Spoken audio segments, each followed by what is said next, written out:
Glória a Deus. Meus irmãos, vamos ler a palavra, podem se assentar.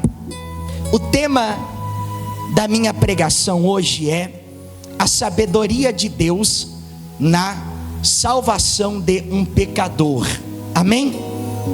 Tanto na quarta quanto no domingo, o teor das minhas pregações é sempre voltado para a pessoa de Cristo, para a obra de Cristo, e também para que todos os homens e mulheres venham a Cristo em arrependimento e em fé, para que sejam salvos, para que sejam perdoados e para que tenham uma nova vida para a glória do Senhor Jesus. Porque a salvação, ela não é somente na eternidade, a salvação já começa aqui na terra. A partir do momento que uma alma, ela crê em Jesus, a salvação para ela já começou e vai durar por toda a eternidade. Amém? Abra sua Bíblia então, você que tem ela, no primeiro livro de Coríntios. Você que tem a Bíblia Sagrada, primeiro livro de Coríntios, capítulo de número 1 e versículo de número 23. O tema da minha pregação é a sabedoria de Deus para a salvação dos pecadores. 1 Coríntios capítulo de número 1 e versículo de número 23. Aliás, vamos ler a partir do versículo de número 17. Versículo 17 do capítulo 1 do primeiro livro aos Coríntios. Diz assim a palavra de Deus: porque Cristo enviou-me não para batizar, mas para evangelizar, não em sabedoria de palavras, para que a cruz de Cristo não seja anulada. Porque a palavra da cruz é loucura para os que perecem, mas para nós que somos salvos é o poder de Deus. Versículo 19 diz assim, porque está escrito: destruirei a sabedoria dos sábios e aniquilarei a inteligência dos inteligentes. Onde está o sábio? Onde está o escriba? Onde está o inquiridor deste século? Porventura não tomou Deus louca a sabedoria deste mundo, visto como na sabedoria de Deus o mundo não conheceu a Deus pela sua sabedoria? Aprove a Deus salvar os crentes pela loucura da pregação. Levante a sua mão, a sua Bíblia e diga comigo: Senhor Jesus, fale comigo pela tua palavra. Diga: eu preciso, eu necessito ouvir a tua voz. Diga: fala, Senhor, porque o teu servo ouve. Diga mais forte: fala, Senhor, porque o teu servo ouve. Queridos irmãos, eu preciso muito da atenção de todos os irmãos. O apóstolo Paulo, ele escreve a primeira carta aos Coríntios, e essa carta é uma das mais importantes para a nossa época. Toda a Bíblia, ela é importante. Toda a Bíblia, ela é a palavra de Deus. Toda a Bíblia, ela foi divinamente inspirada por Deus. Só que existem alguns livros da Bíblia, algumas passagens da Bíblia que se encaixam com algumas eras e com algumas épocas. A carta que Paulo escreveu, pode abaixar um pouquinho o fundo, a carta que o apóstolo Paulo escreveu aos Coríntios, ela vai tratar de questões que dizem respeito à igreja da nossa época. O apóstolo Paulo, ele foi um grande missionário. O que é um missionário? É aquele que desbrava uma nação, desbrava uma região, desbrava uma localidade, anunciando o evangelho, anunciando a palavra do Senhor. O apóstolo Paulo, ele fez aproximadamente, antes da sua morte, antes da sua decapitação, ele fez aproximadamente 3 viagens missionárias. Na segunda viagem missionária, por uma região chamada Acaia, o apóstolo Paulo, ele funda a igreja de Corinto. A igreja de Corinto não foi uma igreja fácil de lidar. A igreja de Corinto era uma igreja muito difícil, e eu falarei por partes. Em primeiro lugar, Corinto era uma cidade que tinha um movimento muito grande. Era uma cidade que tinha, um vínculo de pessoas muito forte. Vamos trazer para a nossa época. Você já viu como é Nova York? Aquela rua que tem aqueles telões de LED espalhados. Já viu, Jean? Você já viu o fluxo de pessoas que passa por aquele local? É uma cidade turística, é uma cidade que tem conexões, é uma cidade que atrai as pessoas. Corinto era muito semelhante a uma Nova York da época. Era uma região aonde tinha porto. Lembrando que naquela época não tinha não tinha avião, não tinha carro, não tinha trem, não tinha nada. O único meio de um país ir até o outro era através da navegação. Tanto que há 500 anos atrás, o nosso país, ele foi descoberto através das grandes navegações. Eram os grandes navegadores que desbravavam os continentes, e dentre estes teve vários, Vasco da Gama, Cristóvão Colombo e assim por diante. Então naquela época não tinha navio, naquela época era a navegação, e toda cidade que fosse cidade portuária, um exemplo, aqui em Santa Catarina, nós temos o porto de Itajaí. É um porto muito movimentado. Dali as mercadorias, elas vão por todo o planeta Terra. É mercadoria que entra, é mercadoria que sai. Temos também o Porto de Santos, temos o porto em Porto Alegre e assim por diante. Então toda a região portuária, ela atrai um fluxo de pessoas muito grande, e muito mais naquela época, que era o único meio em que as pessoas se conectavam de uma região a outra. Então Corinto era uma cidade portuária. Corinto era uma cidade que tinha um entra e sai de muitas pessoas. Corinto era uma cidade de muitas culturas. Era uma cidade que tinha todo tipo de pessoa. Tinha gente rica, tinha gente pobre, tinha gente inteligente e assim por diante. Só que a cidade de Corinto, ela se destacava pela importância que os habitantes davam para a questão da sabedoria. Lembrando que Corinto está muito próximo de Atenas, e foi em Atenas que teve os grandes filósofos. Em Corinto, digamos assim, a filosofia era muito semelhante ao futebol para o brasileiro. Você já viu quanto o brasileiro ele gosta de futebol? O brasileiro ele ama futebol. O brasileiro ele tem os seus ídolos no futebol. Assim era Corinto. Naquela época o futebol não existia ainda. Lembrando que o futebol, se eu não me engano, o Jean, que é um bom jogador, ele vai saber melhor que eu, ele foi inventado pelos ingleses, se não me engano, no século XIX. Naquela época não tinha futebol, e os esportes eram mais voltados para a luta, para os esportes olímpicos e assim por diante. Então os corintos, eles admiravam as pessoas que eram boas falantes, pessoas que falavam bem, pessoas que se expressavam bem, pessoas que convenciam os outros através das palavras. Eles valorizavam muito a oratória, eles valorizavam muito os sofistas. Pode botar só um pouquinho, Gia, para não ficar no raso.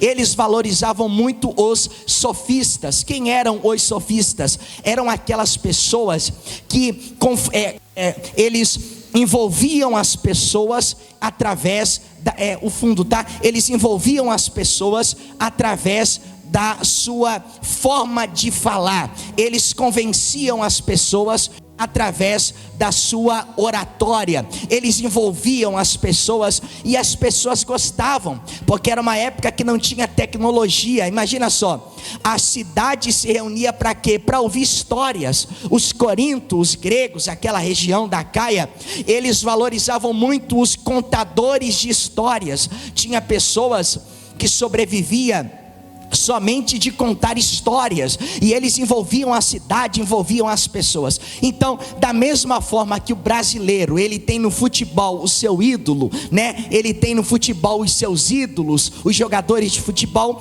os corintos, os gregos, eles tinham nos filósofos, nos homens de grande sabedoria também os seus ídolos. Quando o apóstolo Paulo, ele chega em Corinto, Paulo era um homem muito inteligente. Só que a inteligência humana, ela não produz a salvação dos pecadores. A inteligência humana, a sabedoria humana, ela não convence o homem do pecado. Paulo era um homem muito inteligente. Só que quando ele chega na cidade de Corinto, ele deixa toda a sua sabedoria de lado. E a Bíblia diz que ele se preocupa totalmente em anunciar a mensagem do Evangelho. É por isso que no versículo de número 17, o apóstolo Paulo, ele diz, veja só, vamos ler novamente, versículo de número 17, no final ele diz assim, para que a cruz de Cristo não se faça vã, porque Cristo enviou-me não a batizar, mas para evangelizar, não em sabedoria de palavras. Paulo, ele não era contra a sabedoria, ele era contra aqueles que queriam convencer as pessoas por meio da sua sabedoria, por meio da sua capacidade. Eu não posso chegar aqui e querer convencê-los por causa da minha sabedoria. Eu não posso chegar aqui e querer levar vocês a conhecerem a Deus por meio da minha sabedoria, porque a minha sabedoria, ela é loucura, e a sabedoria de Deus é a que produz a salvação no coração do ser humano. Então Paulo, ele chega a dizer que quando uma pessoa, ela se deixa levar pela sua sabedoria, ela está anulando a cruz de Jesus Cristo. Eu como pregador, eu como pastor, eu não posso anular a cruz de Jesus Cristo. Eu não posso querer convencer vocês por meio dos argumentos. Eu não posso fazer isso, porque o coração humano, ele só pode ser alcançado através do poder da pregação do Evangelho. O coração humano, só pode ser alcançado por meio do poder da palavra de Deus, por meio da pregação da cruz de Jesus Cristo. Só que as pessoas, elas não aceitavam. As pessoas não aceitavam. As pessoas diziam que a pregação sobre Cristo era loucura. Olhavam para Paulo e diziam: Paulo, nós queremos sabedoria.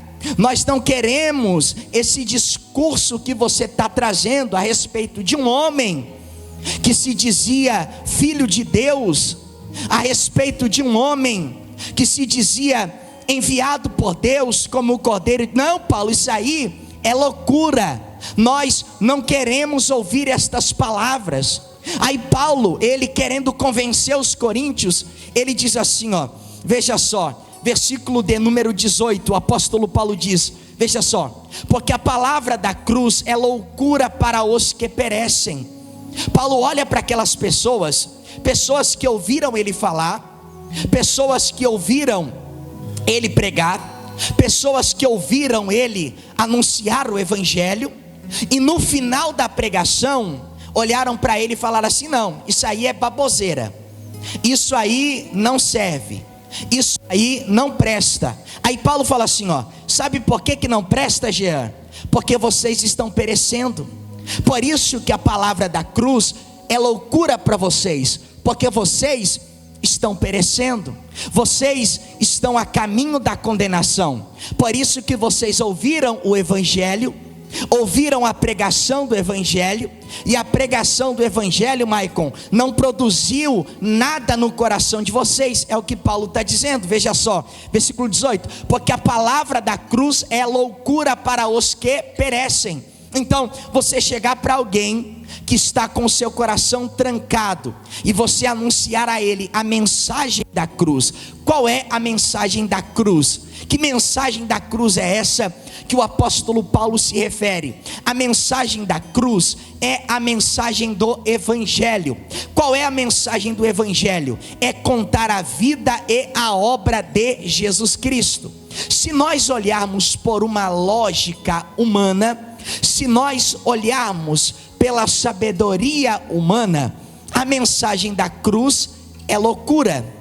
Se nós olharmos pela ótica do ser humano, se nós olharmos com uma sabedoria carnal, a mensagem do evangelho é loucura. Por quê?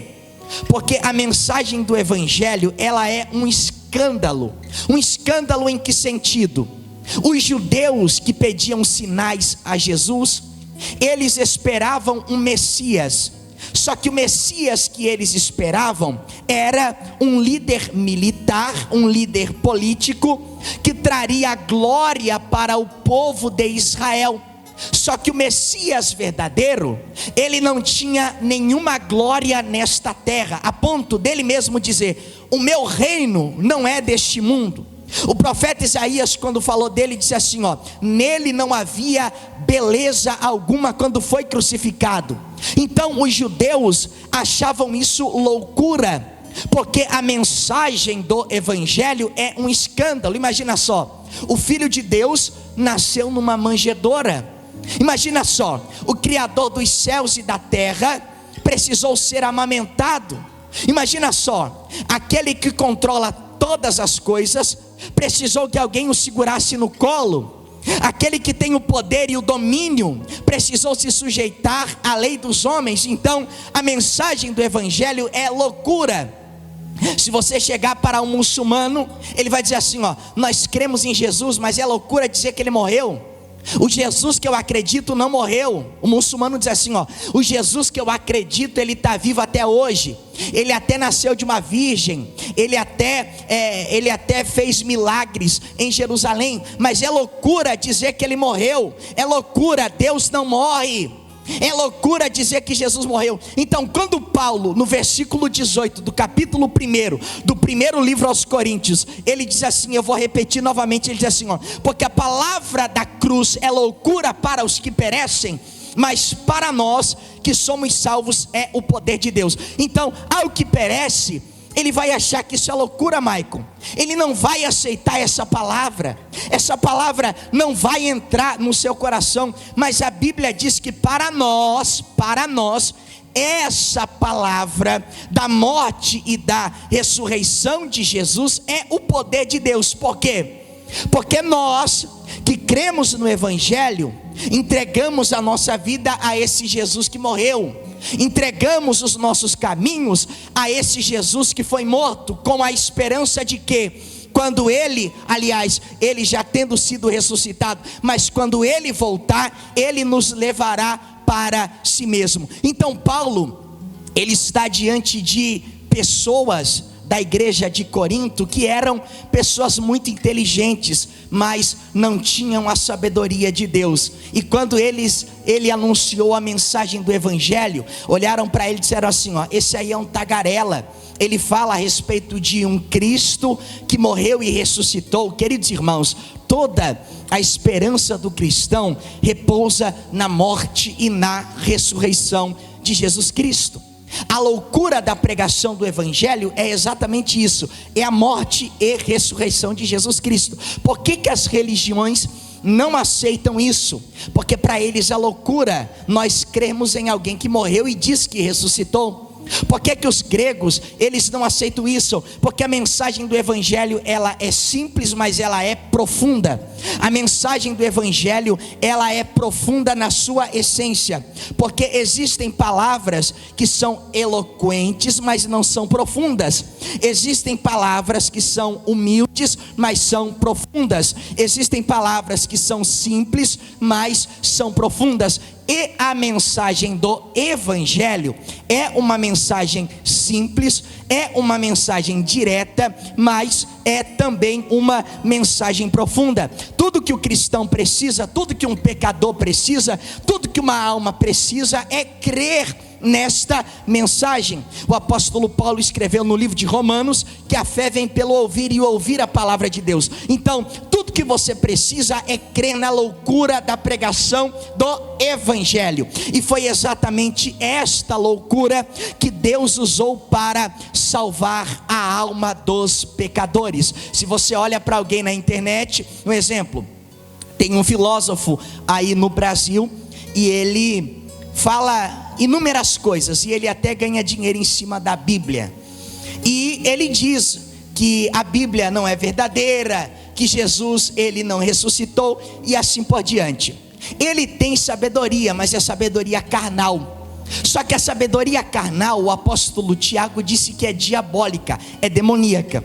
Quando você vê alguém que se diz muito sábio, muito inteligente, quando você vê um vídeo de uma pessoa querendo provar por A mais B que Deus ele não existe, que Jesus não veio a essa terra, né? Quando você ouvir alguém querendo convencer você a respeito, né, do que você entende por verdade, que é a palavra de Deus, não apavore o seu coração, não tente entender aquela pessoa, não tente convencer aquela pessoa, porque aquela sabedoria que ele julga ter, nada mais é do que sabedoria carnal, nada mais é do que sabedoria humana, porque a verdadeira sabedoria repousa na morte e na ressurreição de Jesus Cristo. No versículo de número 19, agora, o apóstolo Paulo ele diz assim, ó, porque está escrito, agora Paulo ele vai mudar o teor da mensagem, ele diz assim, ó, porque está escrito, veja só,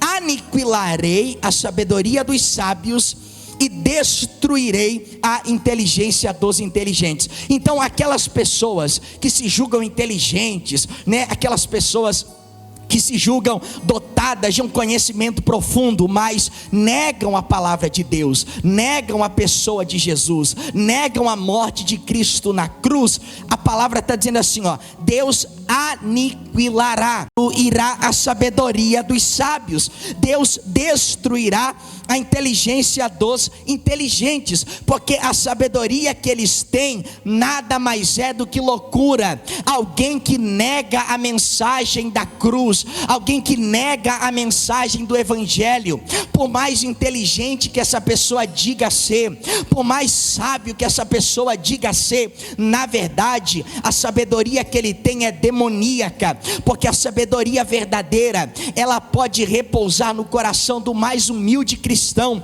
aquele cristão que nem lê sabe direito, aquele cristão que nem falar direito sabe, mas quando ele ouviu pela primeira vez que Jesus Cristo morreu na cruz pelos seus pecados, mas ressuscitou ao terceiro dia, ele creu, ele acreditou, ele confiou. Então aquela pessoa que não tem diploma, que não tem nada, é muito mais sábio do que alguém que tem uma parede cheia de diploma, mas ele nega a mensagem do evangelho, ele nega a mensagem da cruz. Aí no versículo 20 diz assim, ó, onde está o sábio, onde está o escriba, onde está o inquiridor deste século? Ou seja, aonde está aquelas pessoas que se dizem já tão inteligentes, mas na hora do aperto, na hora que o negócio pega, na hora que o navio está afundando, o pitbull pulou o muro, sim ou não? Aonde está o sábio? É ou não é? Alguém concorda? Aonde está o sábio? Aonde está? Vai, né? Só tem ateu até o pitbull pular o muro. Vai o pitbull pular o muro. Aonde está o sábio? Aonde está o inteligente? É claro que o contexto deste versículo diz respeito a uma profecia do profeta Isaías, mas trazendo para essa realidade, quando o barco está afundando, irmão, o navio está afundando, não tem ateu não tem inteligente não, tudo que resta é se agarrar à fé, crer em Deus, clamar a Deus, buscar a Deus e assim por diante. Então, queridos irmãos, agora no versículo 21, veja só o que diz, visto como na sabedoria de Deus o mundo não conheceu a Deus pela sua sabedoria. Irmão, não adianta, mas fulano de tal era tão inteligente, mas não cria em Deus, o problema é dele. Beltrano, ele fez tal e tal coisa, mas não cria em Deus, o problema é todo dele, irmão. Se ele não crê, o problema é dele. Se ele se julga mais sábio do que Deus, é uma decisão dele. Mas fulano de tal fez tal descoberta e disse que não crê em Deus, ou não crê no Deus da Bíblia, é uma decisão dele. Teve um homem, e para quem não sabe, ele foi um dos pais da bomba atômica, Albert Einstein. Um dia perguntaram para ele, você crê em Deus? Ele respondeu, eu creio no Deus de Spinoza.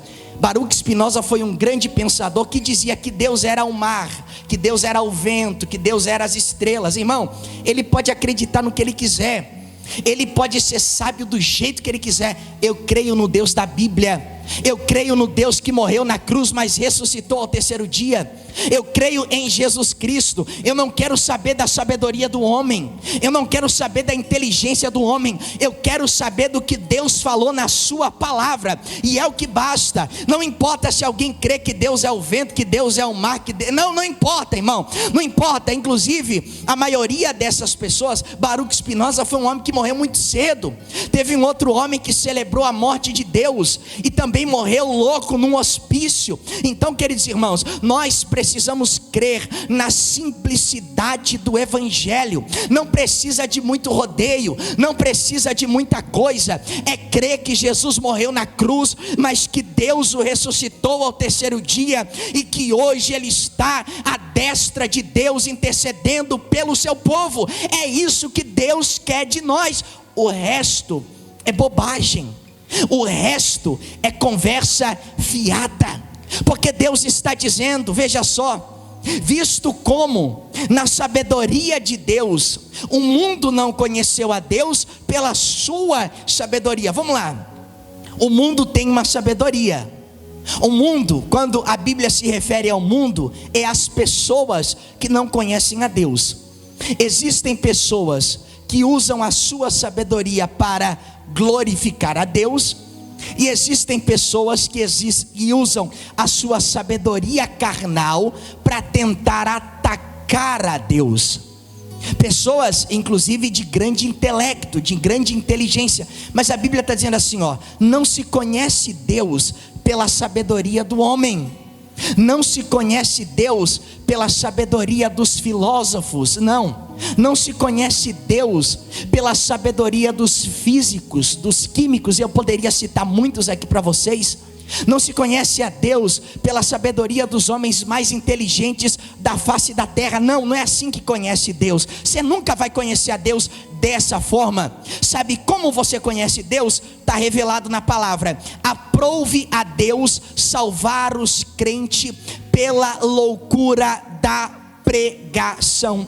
Quer conhecer a Deus? Quer entender a sabedoria que revela quem é Deus? Está na loucura da pregação do Evangelho. Você não vai conhecer a Deus através de uma grande mente, não. Você vai conhecer a Deus através da pregação do Evangelho. Você não vai conhecer a Deus através de uma palestra de um homem muito inteligente, não.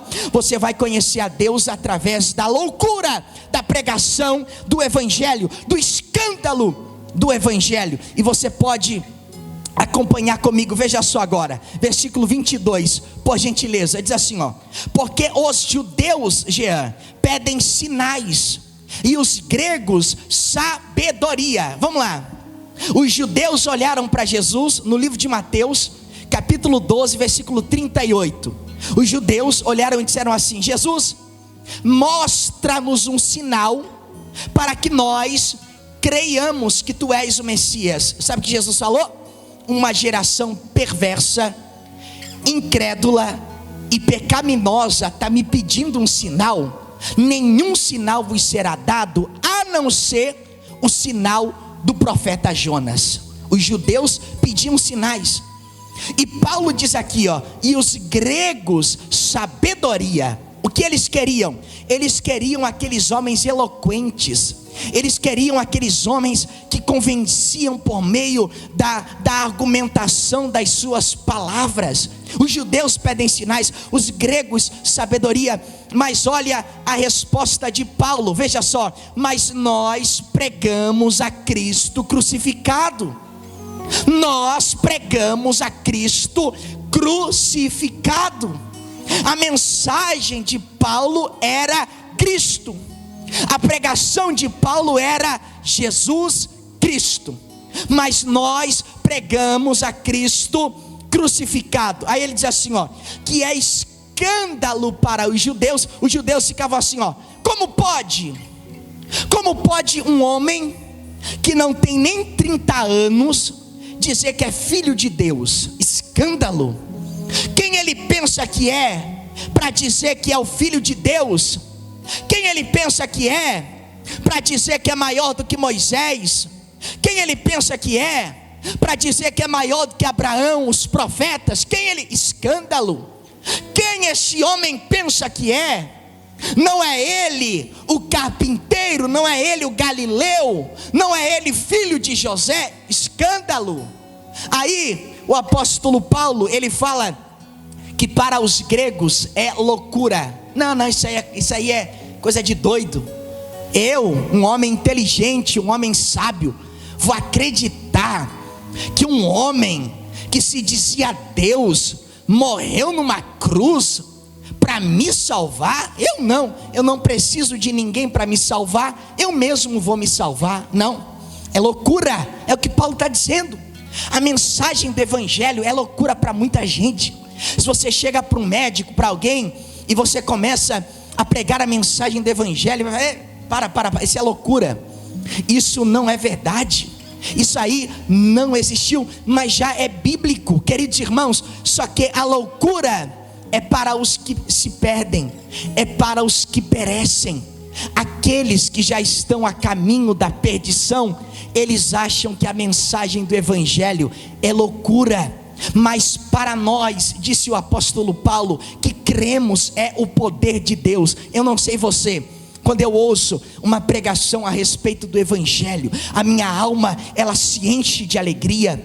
Quando eu ouço uma pregação a respeito da obra que Jesus fez por mim, um pecador, o meu coração se enche de alegria.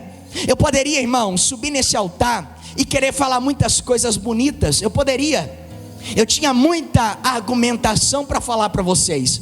Eu poderia a cada culto trazer um argumento diferente. Esse ano eu chego nos 200 livros lidos, 200.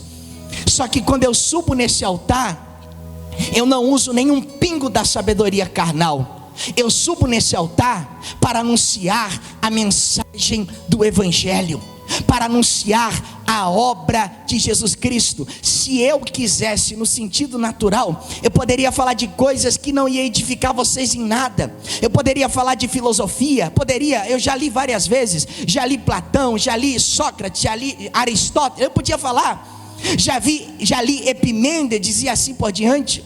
Se você quisesse, eu poderia contar a história do século 20 para você, mas isso não edifica, isso não muda em nada. É sabedoria carnal, é sabedoria humana. Sabe o que transforma o coração? É a mensagem do evangelho, é a loucura da pregação do evangelho, é a loucura da pregação a respeito da vida, da obra, da morte e da ressurreição de Jesus Cristo. É o que Paulo está dizendo. Nós pregamos a Cristo crucificado. Paulo era um homem muito mais inteligente do que eu, Paulo era um homem muito mais sábio do que eu. Mas você pensa que Paulo perdeu tempo querendo falar de sabedoria humana? Você pensa que Paulo perdeu tempo querendo falar de filosofia? Não. Paulo pregava a mensagem do evangelho.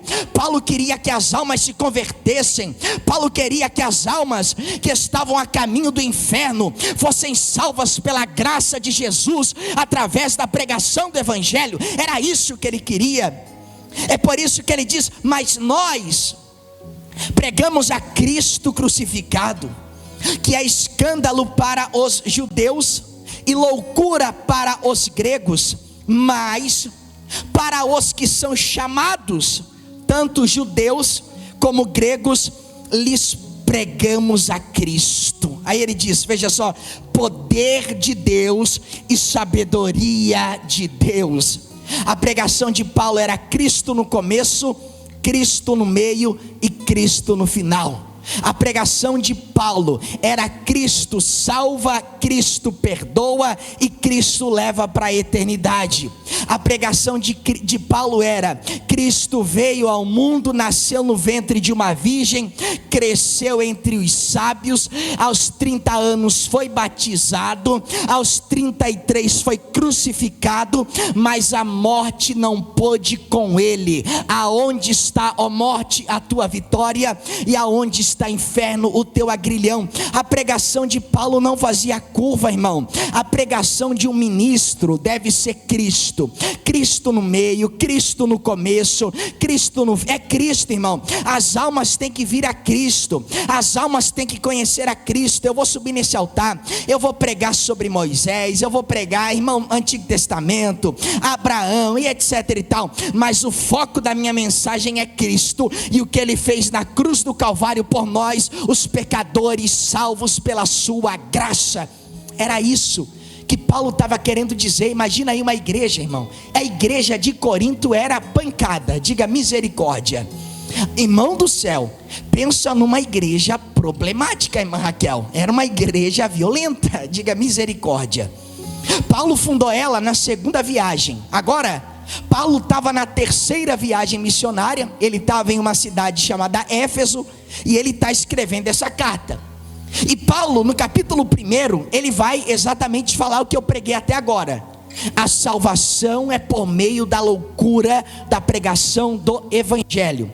E ele vai falar do capítulo 1 até o capítulo 7 do primeiro livro de Coríntios.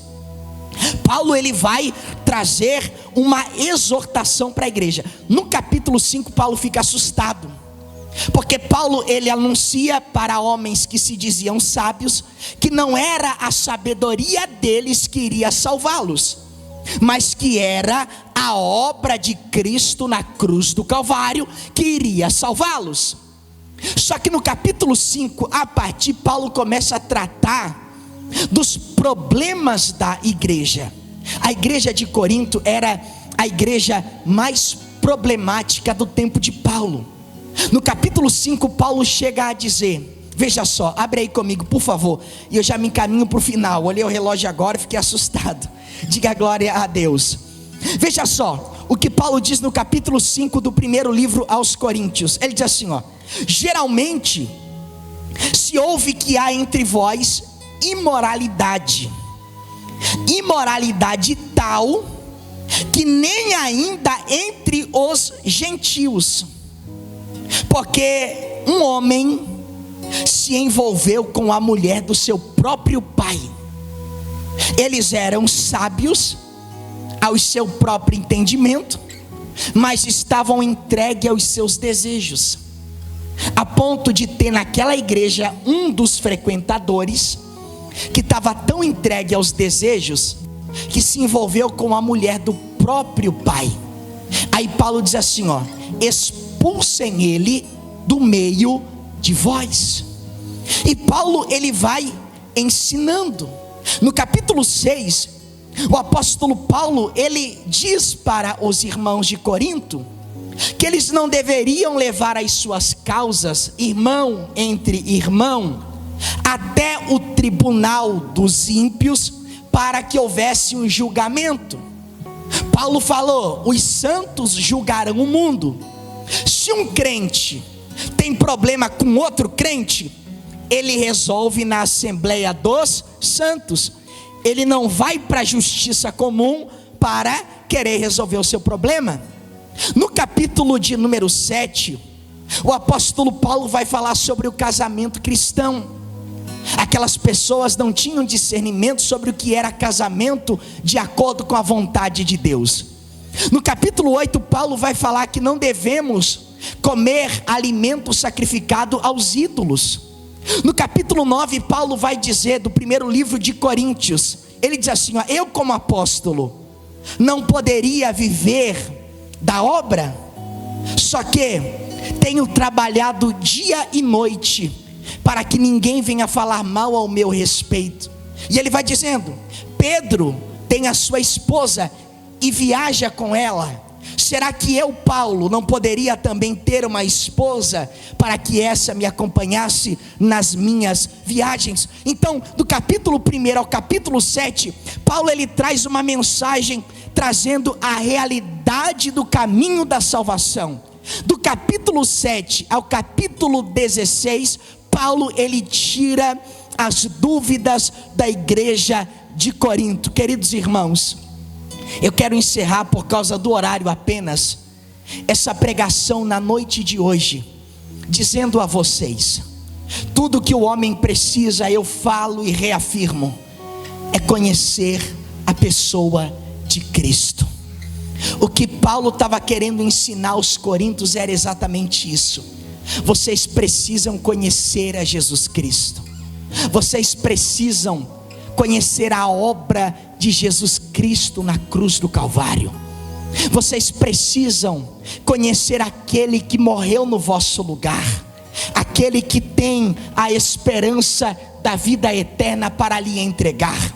Por isso que a mensagem da salvação é loucura para os que se perdem, para os que perecem, mas para nós é o poder de Deus, é a salvação de Deus. Fique de pé, por gentileza, diga graças a Deus. Quem entendeu a palavra, diga amém.